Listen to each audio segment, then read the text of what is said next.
Olá, pessoal, tudo bem? Estamos aqui no Dialogando Direito, nosso canal que há bastante tempo trabalha aí no YouTube, vocês sabem, fazendo conteúdos de forma diferente, um pouco para vocês. A gente fala sobre assuntos sérios, mas de uma forma um pouco descontraída. E a gente vai começar hoje um projeto diferente aqui, né, professor Daniel? Que é um projeto denominado Grandes Juristas por Eles Mesmos. A ideia é trazer para vocês um pouco do conteúdo específico, mas não sobre direito propriamente dito. A gente, claro, vai falar sobre isso, não tem como, né, professor Daniel? Mas a ideia é trazer um pouco, talvez humanizar dessa figura do jurista, né? Eu sou de um tempo, professor Daniel também, em que a gente ia para a faculdade, na graduação, e de alguns professores a gente tinha quase que um temor reverencial, né? Aquele negócio assim, o cara era quase inatingível.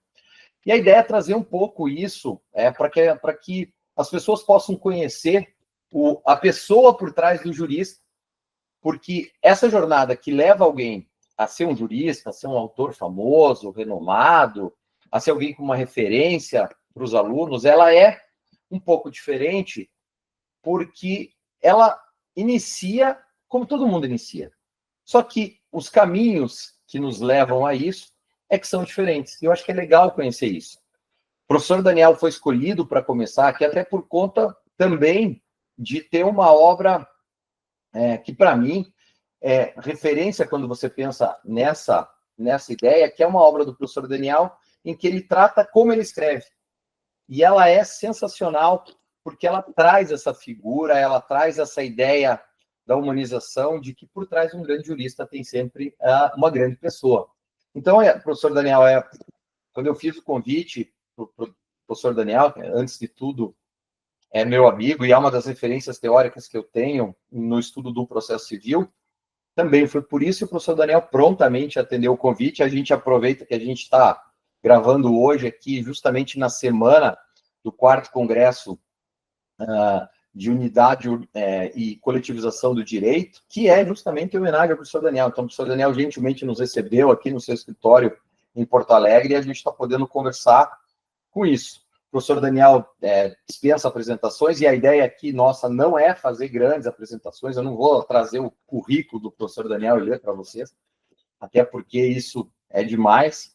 Mas a ideia é trazer um pouco disso. O professor Daniel, professor na Universidade Federal do Rio Grande do Sul, uma grande co-irmã nossa na Universidade Federal do Paraná, alguém que trouxe diversas contribuições fundamentais para o processo civil e que também advoga, então consegue trabalhar esses dois lados, né? Eu acho que o viés teórico e o viés prático, que pensa, então, aí que a gente sempre olha, eu acho que isso é importante, com equilíbrio, com técnica, com inovação.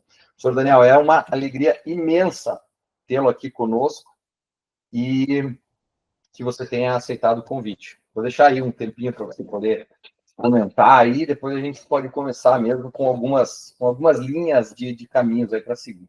Obrigado, professor André. O André é um queridíssimo amigo de tantos anos. A gente conversa sobre vários temas ligados ao direito, naturalmente. Enfim, nós temos uma paixão em comum, que é a tutela provisória, a antecipação de tutela cautelar, enfim, técnica antecipatória, como vocês quiserem. E quando ele me convidou, eu disse assim, pô, é uma honra poder começar esse projeto contigo, e é uma honra estar junto contigo. Então, André, muito obrigado por esse convite, e que bom que a gente está aqui conversando com todo mundo sobre esses temas que são fundamentais, né? A gente conseguir perceber que é uma estrada que as pessoas podem trilhar de um modo geral, que não é uma estrada reservada para iluminados ou o que quer que seja. Eu acho que é muito importante e eu queria agradecer a ti por capitanear esse projeto que mostra para todo mundo que, enfim, é possível seguir uma carreira no direito, na literatura, enfim, do direito. Obrigado. Legal. Professor Daniel, eu gosto de começar pelo começo. Eu acho que é o fácil, né? A gente começa pelo começo. E isso me faz trazer duas perguntas para você. Como é que o direito entrou na tua vida? E depois, como é que o processo civil, dentro dessa caminhada no direito, também se destacou? Como é que funcionou isso para você? Assim, entrar no direito, depois descobrir o processo civil como a tua área mais específica de estudo, embora a gente saiba que você também escreve tendo por mote o processo civil, mas toca em pontos de teoria do direito, de direito constitucional também. Mas, assim, como é que isso entrou na tua vida e como é que um caminho geral te levou para isso? Bom, eu comecei a me interessar pelo direito por conta do meu pai. Né? Meu pai foi juiz de direito e a gente cresce, enfim, os nossos primeiros modelos, né? Então, eu sequer me perguntei, quando eu era adolescente, enfim, o que eu ia fazer da vida. Eu ia fazer direito, que eu era inconsciente, eu fazia direito, meu pai fazia direito, era uma pessoa que eu admirava, né? Então, o direito entrou dessa maneira na minha vida. Só que o processo entrou de uma maneira um pouco diferente, né? A gente começa a estudar processo cedo na faculdade, né? Durante o segundo ano. E quando eu comecei a estudar direito, o primeiro autor que me chamou a atenção foi o Pontes de Miranda, né? E eu me lembro que eu li todo mundo, tratar de direito privado, e aquilo, assim, realmente me deu, pô, coisa bacana isso aqui, esse cara escreve de maneira que me deixa seguro para pensar o direito. Depois eu percebi que, enfim, que era uma obra que, filha do seu tempo, tinha que ser lida com todos os cuidados que isso requer, mas naquele momento foi muito importante ter descoberto pontos. E aí eu me lembro que eu comecei a estudar teoria geral do processo, e o Pontes não tinha uma obra sistemática, como esses cursos, esses manuais que a gente normalmente vê. O Pontes, ele tinha um comentários ao Código de Processo Civil e eu resolvi pegar aquele livro para ler. No entanto, na faculdade me recomendaram a Teoria Geral do Processo, da professora Ada, do professor Sim, do professor Dinamarca, que é um clássico também, do Código 73. E aí eu percebi que aqueles dois livros, assim, não conversavam muito, né? Mas eu já gostava muito do Pontes. Então eu fiquei pensando, pô, mas vou ter que achar algum outro livro para ler, né? Tem um espaço aí. Tem um espaço aí. Aí eu achei o livro do professor Ovídio Batista da Silva, Curso de Processo Civil. Até hoje, para mim, um curso de processo civil vai ser sempre aquela cara. Eu li particularmente a 5ª edição de 2000, um livrinho azul, e que foi uma coisa que mudou minha vida, né? Mudou minha vida. Eu descobri o professor Ovídio, e aí eu digo, pá, mas isso aqui é uma coisa maravilhosa, né? E comecei a aprofundar os estudos, enfim. Aí encontrei o Marinoni e o Sérgio. Eles estavam recém lançando também o Manual do Processo de Conhecimento, te lembra? Sim. No início dos anos 2000. E aí eu digo, pô, tá aqui, ó, eu tenho uma linha, né? Tem uma linha que vai do Pontes ao Ovídio, depois vai do Ovídio ao Marinoni, ao Sérgio. Cara, isso aqui é uma escola, isso aqui é uma maneira de pensar. E eu digo, puta, que troço legal isso aqui, vou começar a estudar essas coisas. E foi assim que o processo entrou na minha vida. E é engraçado, né? Porque o Tessa acabou de mencionar uma coisa que eu acho que vale a pena eu referir aqui. Acho que a gente tem que ser curioso, né? Uhum. Mas eu sou um processualista civil, né? Às vezes as pessoas me dizem, Daniel, conheço teu livro de processo constitucional, eu tenho um livro de processo constitucional, eu tenho escrito naturalmente sobre teoria do direito, porque os meus livros de processo civil têm essa abordagem, eu escrevo sobre história, sobre direito comparado, mas eu costumo dizer que eu sou um curioso nessas áreas, né? Porque, na verdade, eu me vejo como um processualista civil e eu acho que isso tem a ver com essa origem lá, com as obras do Pontes, do professor Ovídio, do Marinoni, do Sérgio, que formaram uma primeira grande camada da minha vida, né?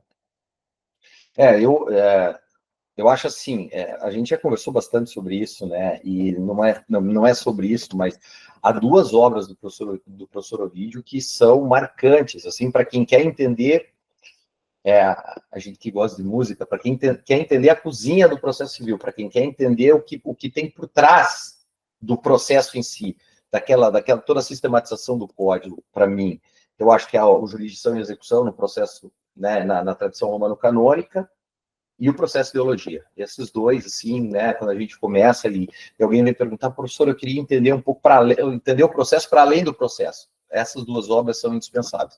E depois, acho que essa conversa boa entre o que o professor Ovídio produzia e toda uma escola aqui do Rio Grande do Sul, com esse trabalho liderado pelo professor Marinoni em Curitiba, que depois tem o Sérgio Arenhardt aí como um grande discípulo, acho que essa conversa entre as duas aqui é muito boa nesse sentido também, de se entender um pouco para além. E é por isso que o professor Daniel também escreve sobre direito constitucional, sobre teoria do direito, porque isso tudo faz parte, né?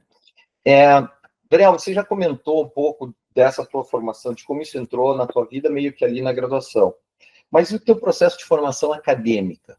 Como é que o que marcou você, a graduação bem, você já falou, mas o que te marca principalmente, assim, mestrado, doutorado, toda a parte que vem depois, que é o que te caminha um pouco para essa área acadêmica no processo civil? Cara, isso é uma coisa legal, eu acho que é um depoimento que vale a pena eu dividir, né? Porque eu acho que é uma coisa muito legal. O que aconteceu? Meu pai era juiz, né?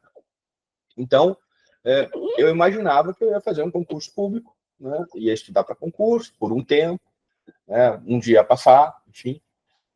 E essa seria a minha vida, né? Ótimo, beleza. Meu irmão, por exemplo, é juiz de direito, seguiu a profissão do pai. Minha irmã é técnica judiciária, também estuda para concursos, né? Então, o pessoal segue essa linha, e eu tenho vários amigos que fizeram isso, né? Sim. Então, quando eu saí da graduação, eu imaginei que eu ia fazer concurso público. Mas aí, bicho, aí entrou um outro amigo meu, o Hermes Zanetti Júnior, né, que é professor na Federal do Espírito Santo, que me disse assim, pô, Daniel, tu gosta de processo civil? Por que tu não vai fazer um mestrado? Eu digo, cara, mestrado? Eu nem sabia direito o que era um mestrado, né? Porque o cara sai da graduação, às vezes, o cara sai da graduação que não sabe, meu. Aí eu nem não sabia, pessoal, como é que era o tal do mestrado. Se você não trilha um caminho dentro da graduação, tem gente que na graduação já descobre isso e termina a graduação já pensando no mestrado, né? Não foi meu caso. Então. Aí, cara, o Zanetti disse assim, não, tem que ir lá fazer mestrado. O senhor Carlos Alberto Aval de Oliveira, que era o mestre do Zanetti, e também se tornou um dos meus mestres, né? E eu disse, então tá. Aí fui lá, fiz a prova para o mestrado em 2003, 22 anos isso. E em 2004, ingresso no mestrado. Cara, e aí um novo mundo se abriu, né? Por exemplo, muitas das minhas reflexões sobre as relações entre processo e Constituição vêm do professor Carlos Alberto, vem do Marinoni. As reflexões sobre teoria do direito e tal, vem mais do professor Ovidio, sobre história, comparado também do Marinoni também, claro. Do Tarufo, depois a gente pode falar sobre ele. Mas o fato é que aí eu entrei no mestrado. Aí eu digo, cara, isso aqui é um troço legal. Isso aqui é um troço que eu gostei disso aqui. Mas eu não achava que isso ainda poderia ser uma profissão para mim. Eu não achava que isso poderia me dar dinheiro em si, porque todos nós temos que enfrentar o problema de saber como a gente vai se sustentar na vida, né? Como é que a gente vai pagar boleto, né? E aí que aconteceu o seguinte, no mesmo ano em que eu entro no mestrado, eu conheço o Marinoni. E aí, cara, a gente se simpatizou um com o outro na hora, em 2004, isso. E aí eu me lembro que no final do ano ele me encomendou uma peça para eu fazer, enfim, aí eu fiz. Aí, pô, eu fiz no amor, cara, no amor, assim, nem pensei que aquilo era para ganhar dinheiro. E aí ele disse, não, Daniel, então eu vou te pagar os honorários. Eu vivia de bolsa, era 15 vezes mais do que a minha bolsa mensal. Aí eu fiquei super feliz e a gente desenvolveu uma amizade. E aí acho que vem um ponto que vale a pena eu dizer para o pessoal que está nos acompanhando, é que o mestrado e a advocacia entraram juntos aí. Né? Eu acabei mudando o rumo sem perceber. E aí, fiz os créditos do mestrado, e aí eu tinha a dissertação mais ou menos pronta, que no fim foi a base para um dos meus livros, Elementos de uma Teoria Contemporânea do Processo Civil Brasileiro. Naquela época eu não sabia que menos é mais, né? Eu assinava Daniel Francisco Mitidiero e gostava de botar nome grande nos troços. Hoje eu assino Daniel Mitidiero. Na faculdade o pessoal me chama de Mit, e os meus livros têm nomes menores e são menores, porque, enfim, eu sei que isso acaba colando mais.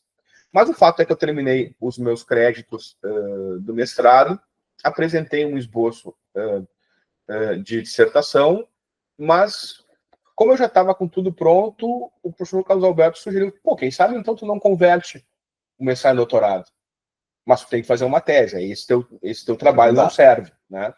Eu digo, professor, pô, quero, muito obrigado, né? Bora. O senhor tem alguma sugestão? O cara sempre tem que perguntar para o orientador se tem alguma sugestão, faz parte do protocolo. Aí ele disse, olha, Daniel, tem a tese de uma francesa, a Boussier, sobre lealdade processual, que pode te interessar. Quem sabe tu dá uma olhada lá. Aí eu olhei e tal, mas aí eu comecei a olhar os próprios trabalhos do professor Carlos Alberto. tese da Boursier sobre lealdade. Que ano é isso? Isso em 2004 e 2005. Isso é importante, tá, gente? Porque depois eu vou fazer uma observação sobre isso, mas eu não vou atrapalhar. Não, mas eu acho que é importante mesmo, 2005 isso. E aí, em 2005, cara, eu apresento um projeto sobre colaboração no processo civil e escrevo uma tese sobre colaboração. O Carlos Alberto tinha escrito um pouco sobre isso.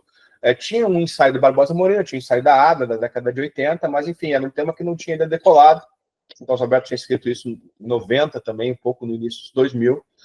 E aí, em 2005, eu resolvo escrever a tese, e em 2007 defendo a minha tese de doutorado, né, sobre colaboração no processo civil, que em 2009 foi publicado pela RT, e hoje está em 5ª edição, enfim, teve toda uma repercussão positiva.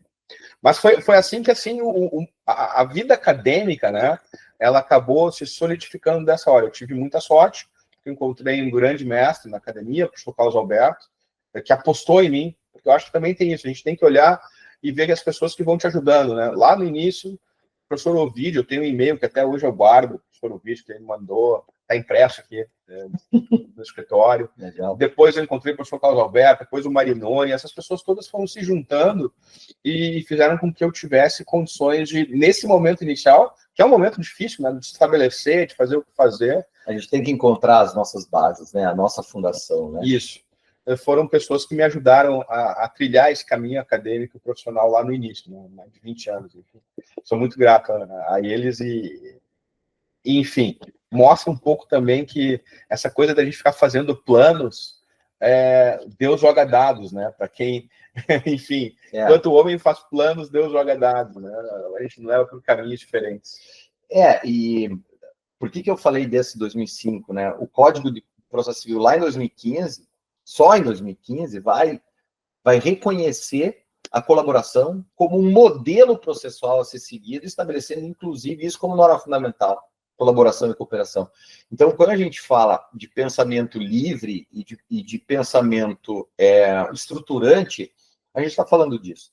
A gente está falando de algo que não é o escrever sobre o que já está acontecendo, mas aquilo que talvez está para acontecer e que precisa acontecer muito. É o modelo de processo civil instaurado no Código de 2015, é um modelo, segue muito, a obra do professor Daniel, nesse sentido, é uma super referência. Assim, todo aluno que me pergunta, professor, eu queria escrever um pouco sobre boa-fé, sobre esses modelos comportamentais, no processo civil. Cara, você tem que começar lendo o Daniel. Não só por conta desse apanhado e de ter sido, em algum sentido, uma obra bastante pioneira, mas porque o professor Daniel resgata lá também outras grandes referências teóricas que dão essa sustentação. Eu acho que isso que é importante. Você falou do professor Marinoni, você falou do professor Carlos Alberto Álvaro de Oliveira, você falou do professor Ovidio. Tem mais alguém aí nesse caminho, acho que você meio que ensaiou falar disso, que te influenciou na tua maneira de pensar o processo, além desses três, claro, que você já comentou. Tem. E é interessante, né? Porque daí a gente começa a recolher também um pouco coisas mais de fora do direito, né? Mas um outro grande mestre que eu tive a sorte de encontrar na vida foi o professor Michele Tarufo, né? Professor da Universidade de Pavia, com quem eu fui fazer meu pós-doutorado em 2013, então lá se vão muitos anos, e ele me influenciou de uma maneira decisiva também a incorporar de uma maneira ainda mais sistemática o direito comparado nas minhas investigações. Boa parte da minha carreira internacional, associação internacional, etc., o ibero-americano, eu devo a essa parceria e essa relação com o professor Michele Tarufo. Depois eu comecei a olhar um pouco mais para a teoria do direito, né? Porque eu acabei estudando temas de processo que me exigiam uma reflexão da teoria do direito. Então, eu acabei sendo muito influenciado pelo professor Humberto Ávila, né, que é professor de direito tributário, né? Mas ele escreve sobre teoria do direito, né? Sim. Ele pega a dogmática do direito tributário e a transforma porque parte de pressupostos teóricos diferentes daqueles que os outros, né, dogmáticos faziam antes. E mais recentemente eu tenho estudado muito com o professor Cláudio Miquelon, também um grande amigo. Eu fui para Edimburgo escrever sobre rastro decidendi. Que é um tema mais de teoria do direito do que de processo, sem dúvida, né? É uma forma de pensar e estruturar o sistema, né? Eu digo assim, o livro clássico do professor Marinoni, Precedentes Obrigatórios, lá na primeira edição, é muito mais um livro de teoria do direito do que um livro de processo. Sem dúvida. Né? Se você parar para pensar assim, o que eu quero dizer? As pessoas deviam estudar o precedente mais na teoria do direito do que o processo vai só instrumentalizar isso depois. Não, sem dúvida, sem dúvida. E foi mais ou menos isso que eu procurei ver. Eu li o livro do Marinoni em 2010 e, pô, isso aqui é um admirável mundo novo, isso aqui vai mudar o plano das fontes, né? Verdade. Então, e aí eu comecei a dialogar com pessoas da teoria do direito, da filosofia do direito, para entender tudo isso. E depois fui encontrando um monte de gente legal no caminho também, cara, que acabaram trabalhando comigo e formando uma comunidade internacional, né? E boa parte disso está aqui, né, no Congresso. Sim. E se eu tivesse que lembrar de um só, né, porque se eu for falar de vários, eu posso cometer alguma omissão aqui injusta, mas eu seguramente lembraria do professor Eduardo Oteiza, né, que hoje é presidente da Associação Internacional, e é um queridão, um querido amigo, que quando eu o conheci, ele era presidente da Associação Argentina, né? Pô, nada contra os portenhos, né? Mas assim, o cara saiu do presidente da Associação Argentina, da qual eu faço parte com muito orgulho, e foi presidente da Associação Ibero-Americana, depois da Associação Internacional, e hoje é um super amigo que nos insere nos projetos internacionais. Então, tu acaba encontrando muita gente legal pelo caminho, né? E tu tem que conviver, e tu acaba convivendo não porque a pessoa é importante no cenário, né? Eu falei, presidente da Associação Argentina. Eu não sabia que o cara ia se tornar presidente da IAPL.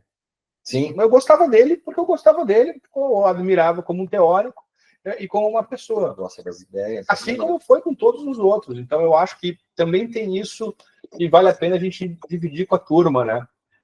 A gente tem que gostar das pessoas e de debater ideias. Não tem que procurar só os fins, né? Cara, se começar a estudar processo civil porque quer ser um doutrinador famoso, uma doutrinadora famosa, nem começa. Porque não é o objetivo. Não é sobre isso. É sobre debater ideias, sobre conviver com pessoas, sobre estar feliz fazendo o que está fazendo. É um pouco de dizer, né? Mais importante que a chegada é a jornada que te faz chegar, né? Legal. E, Daniel, agora a gente falou um pouco disso e isso te leva a uma estruturação do teu pensamento jurídico, né?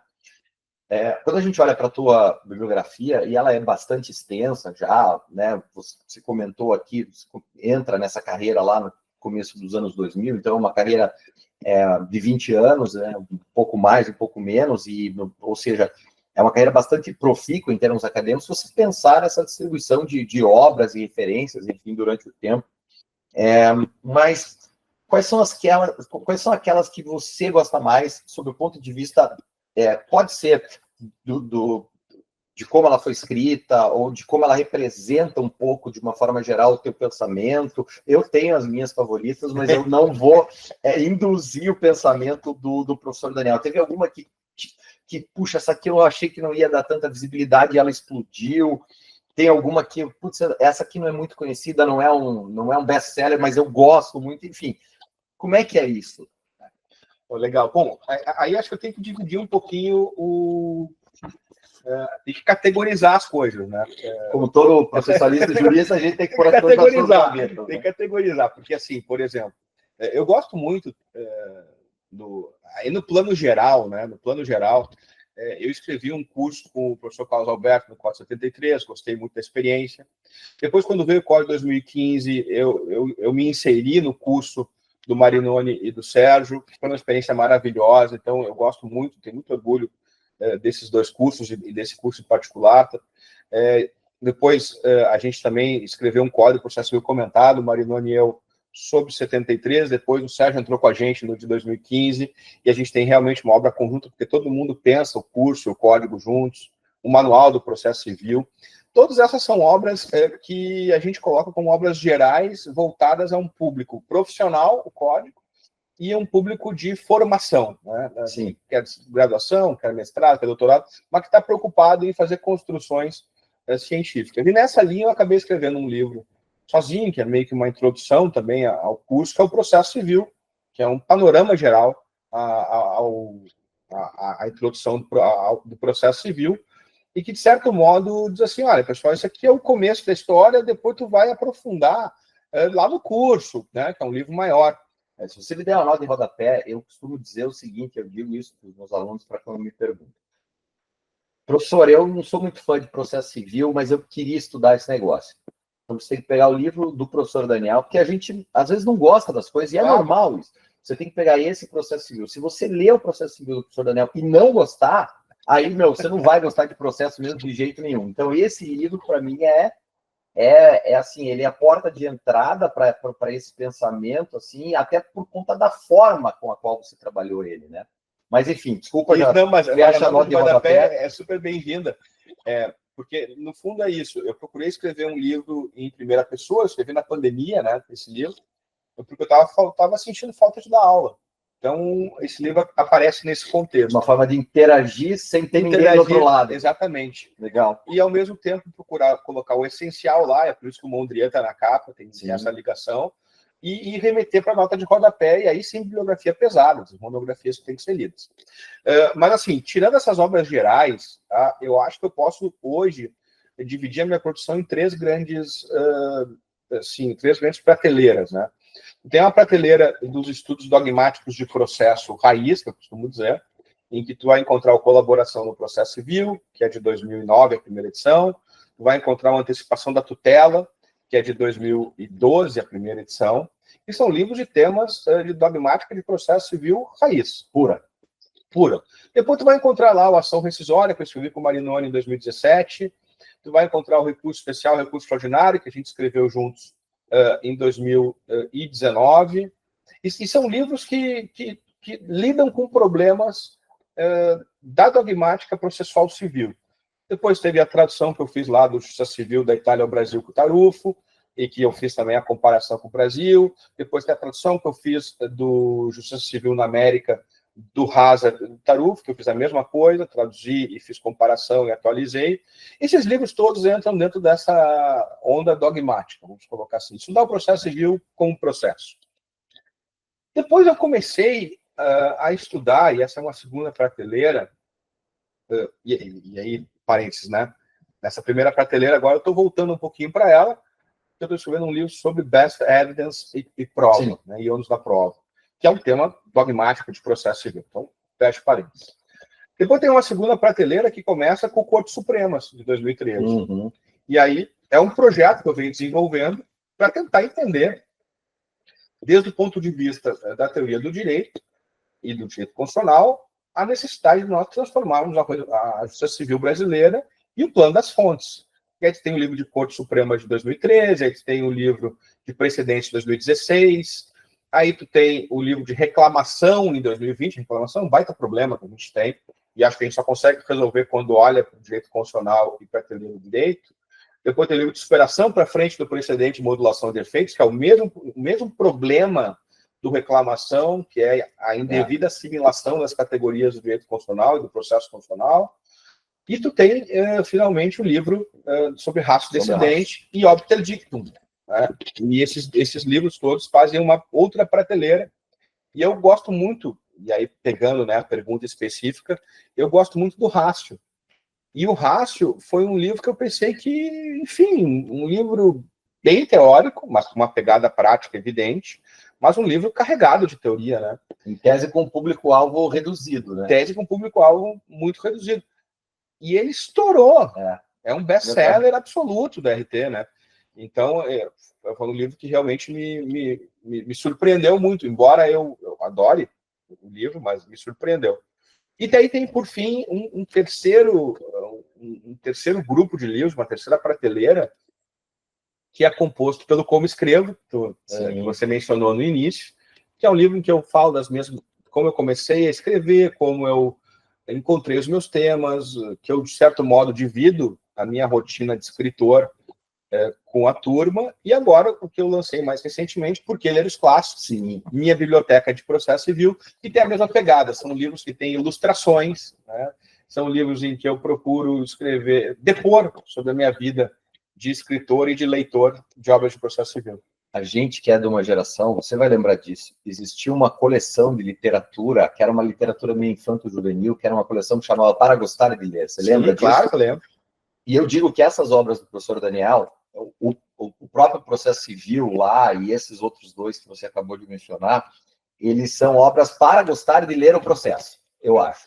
E eu acho que é muito legal, assim, você falar dessa referência, porque isso me puxa um outro tema que eu acho que é fundamental e que todo mundo espera, porque é o contar para além disso, né?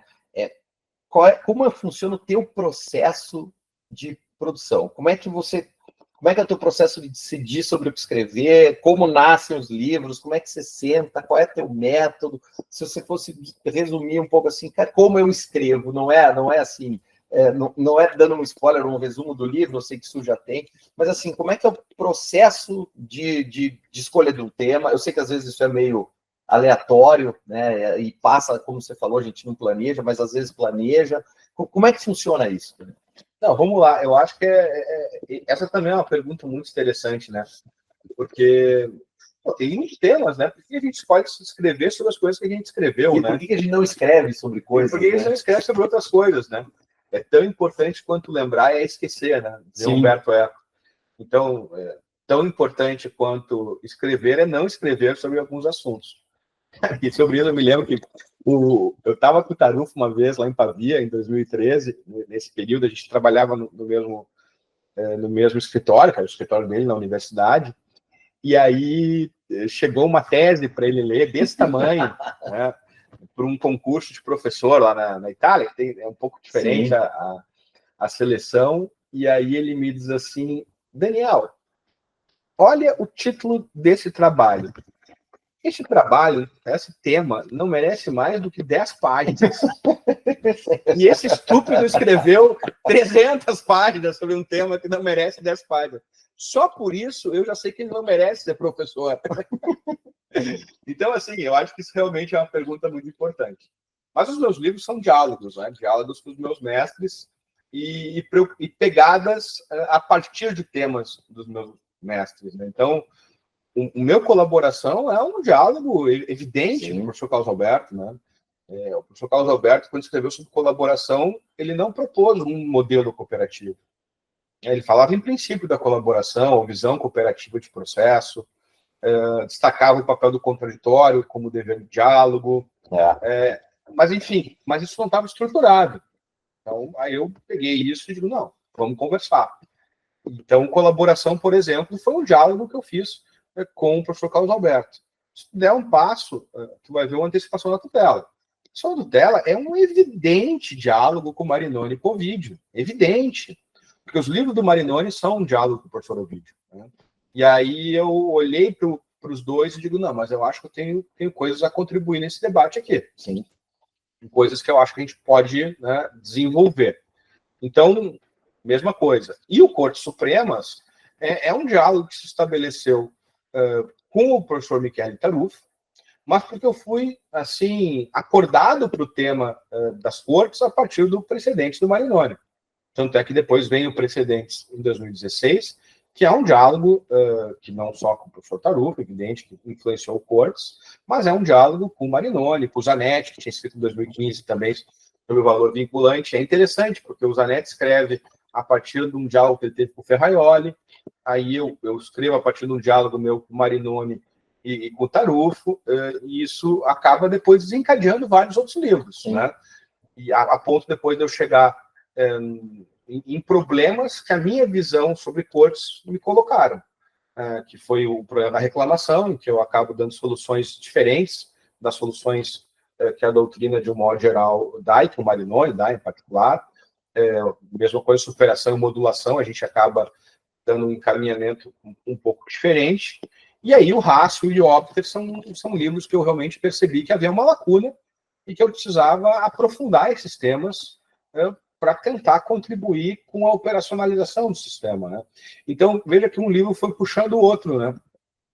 Já o Como Escrevo e o Clássicos foi diferente. O Como Escrevo, eu percebi que eu fui mudando muito a maneira como eu escrevia ao longo dos anos, e se pegarem meus primeiros livros e pegar os mais recentes, vocês vão ver que parece que é um outro autor, né?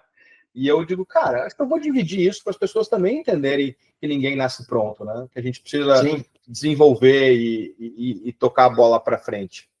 E aí, depois que eu terminei o Como Escrevo, que também foi um sucesso, eu não imaginava que ia ser um sucesso, e eu digo, cara, então acho que eu vou dividir uma coisa ainda mais importante, que é, não existe um escritor sem um leitor. Então, Sim. não existe um escritor sem um leitor. Se você quer escrever, você precisa ler. Senão não tem como, entendeu? E aí veio a ideia do porquê ler os clássicos. Então, os livros acabaram eles sendo encadeados uns nos outros, né? Eu acho que isso é que acabou sendo muito positivo, assim. Então, o que eu posso dizer é, os livros vêm dos diálogos com os mestres, dos interesses comuns, e da gente, às vezes, acabar, assim, abrindo a porta e vendo que tem algum tema ou outro que ainda não foi desenvolvido e que vale a pena visitar.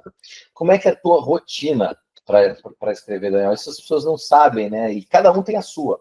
Mas assim, como é que é? Você pesquisa tudo primeiro, você para, você vai se deparando com as coisas, você senta e fala, eu preciso ler, eu preciso escrever esse livro, eu vou escrever, sei lá, tantas horas por dia, ou vou trabalhar nesse trabalho tantas horas por dia. Como é que é essa rotina? Porque as pessoas às vezes pensam, putz, qual é a receita de bolo para fazer isso? E não existe muito, mas é bom ouvir, porque alguma coisa certamente serve para quem está ouvindo a gente.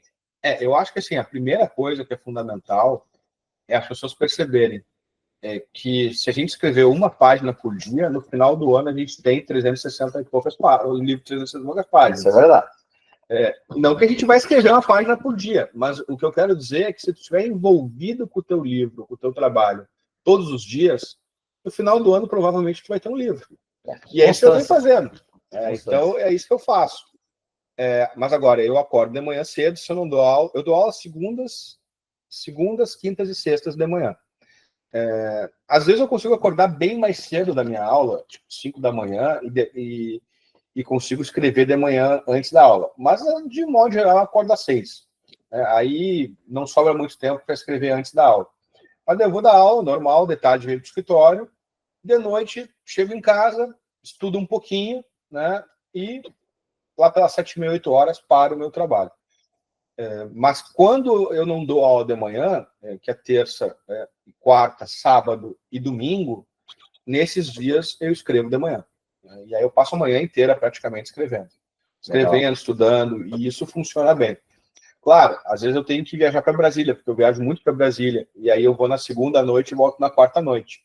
Ainda assim, eu tento reservar a terça e a quarta pela manhã para escrever. Estou no hotel, não tem problema nenhum. Estou escrevendo lá, estou trabalhando. Então, eu acho que a constância é a grande chave para tudo. É tu reservar um tempo para essas coisas, né?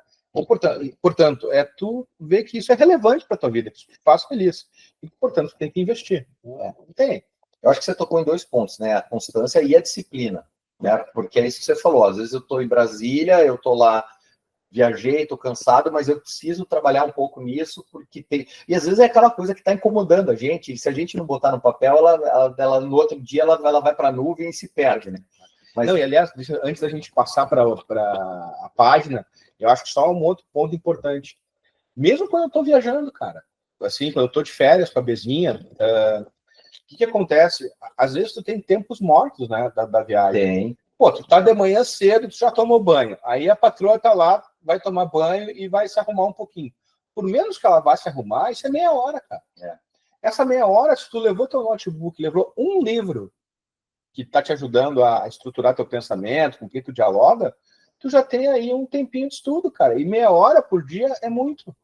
Meia hora bem pegadinha é muito.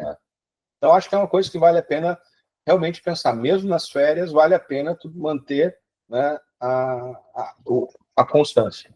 Legal, eu acho que isso é importante mesmo, constância e disciplina, porque independentemente da forma que você vai encontrar para fazer isso, esses são 2 fatores estruturantes, quer dizer, é aquilo que você falou, se eu escrever uma página por dia, no final do ano eu tenho um livro de 365, ou se for um ano bissexto, até de 366 páginas, e essa disciplina do fazer isso, não digo todo dia, né, mas assim, ter uma rotina que te permita fazer isso, eu acho que isso é fundamental, porque dependendo do modo com que a pessoa vai fazer com que isso se encaixe na sua vida, tendo isso aí, isso vai funcionar. É bem legal isso.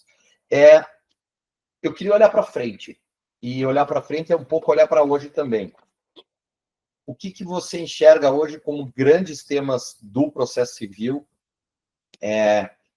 e aí te perguntar o seguinte, tem algum tema que você gostaria de ter escrito e ainda não escreveu, e eventualmente está pensando em escrever, ou não necessariamente, talvez eu esteja até te pegando de surpresa com essa pergunta, porque ela é importante, e assim, o que você acha que existem aí, né, de grandes temas e mais nessa linha, assim, de, putz, eu queria escrever sobre isso e não escrevi ainda? Não, acho que eu posso dividir assim, porque, bom, primeiro que eu estou escrevendo um livro, né?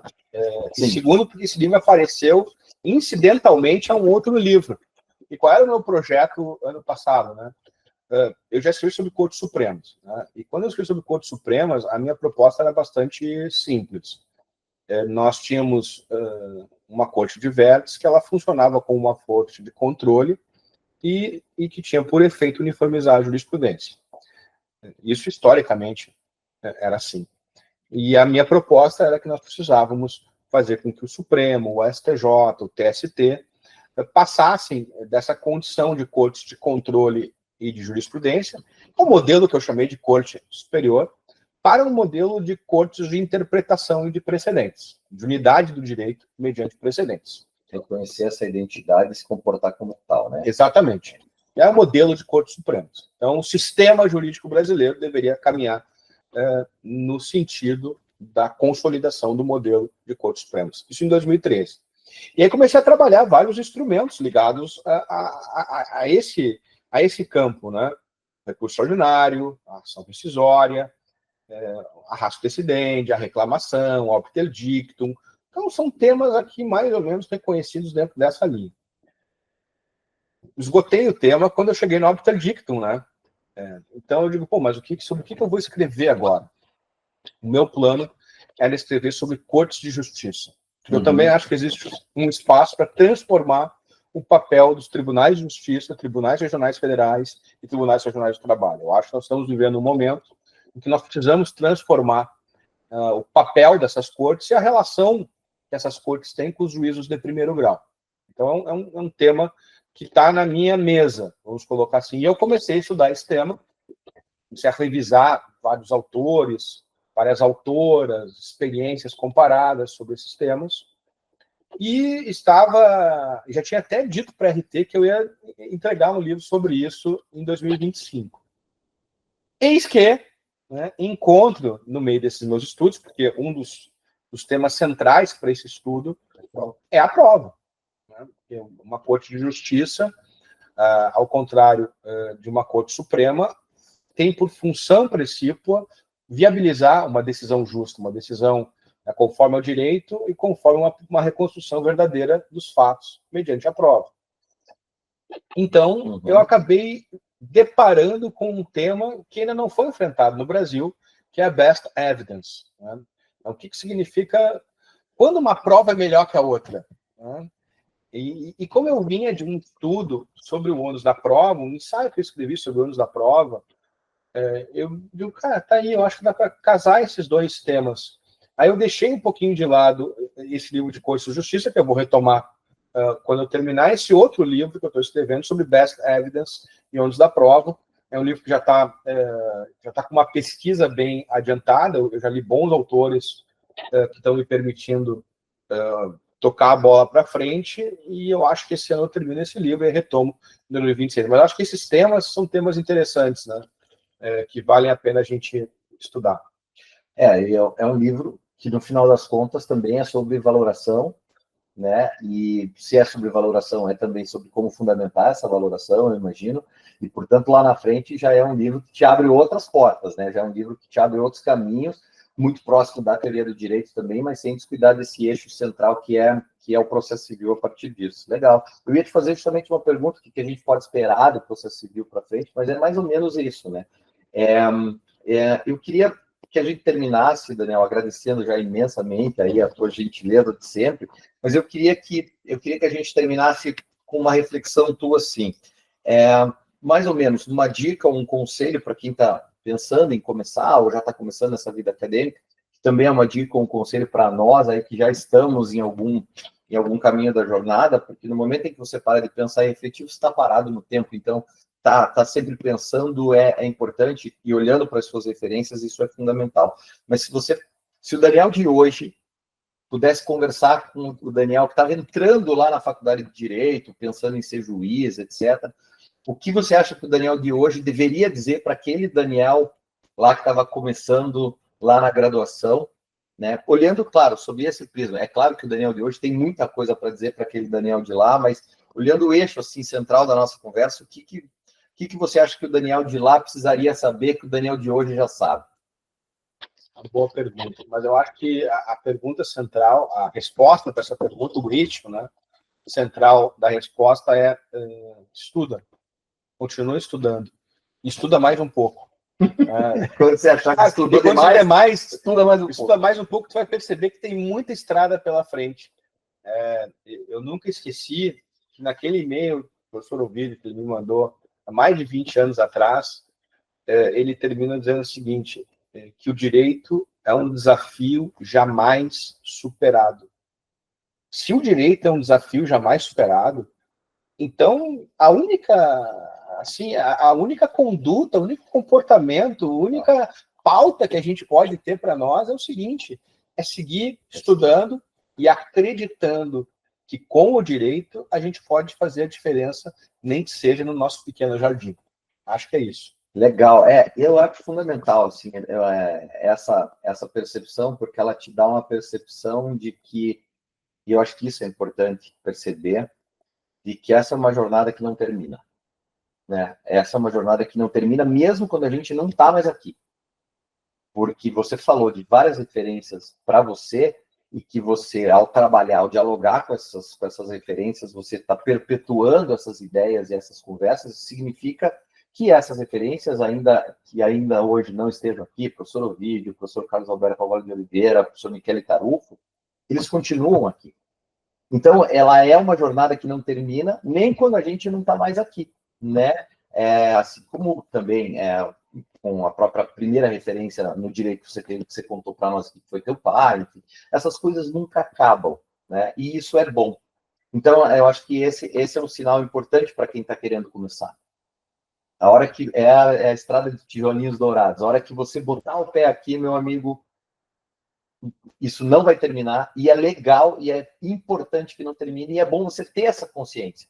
Ah, mas eu posso terminar ela, eu posso encerrar ela em algum ponto, posso, tem gente que faz isso, mas de alguma forma você acha que isso vai acontecer, porque não vai, porque é aquilo que você falou, tem sempre uma porta a mais para abrir, dentro dessa, e do lado de lá daquela porta você não sabe muito bem o que você vai encontrar. Então, muito legal, eu queria, de novo, meu amigo, te agradecer muito, foi uma honra, mais do que uma honra, foi um prazer. Algumas das histórias que a gente contou aqui eu já conhecia, outras não, e isso que é o legal. Para mim é sempre uma lição, assim, conversar. Eu espero que a galera que está assistindo a gente aí tenha gostado. Esse é o nosso primeiro episódio do Grandes Juristas por Eles Mesmos. Eu espero que a gente tenha conseguido entregar para vocês aqui um conteúdo mais do que denso, mas um conteúdo importante, fundamental e um conteúdo que te faça pensar e refletir. Eu gosto de sempre dizer isso. Eu prefiro que as pessoas terminem de assistir a gente, não com certezas, mas com perguntas a serem feitas, porque é isso que motiva você a continuar andando na jornada. Então, galera, se você gostou, não esquece aí de curtir o vídeo, compartilhar, né, se inscrever no canal, apertar aqui o sininho para saber que tem vídeo novo subindo, para poder compartilhar com todo mundo e a gente continuar sempre dialogando direito. Professor Daniel, de novo, foi um enorme prazer, meu amigo, tê-lo com você. Valeu? Obrigado, gente. Abraço, pessoal.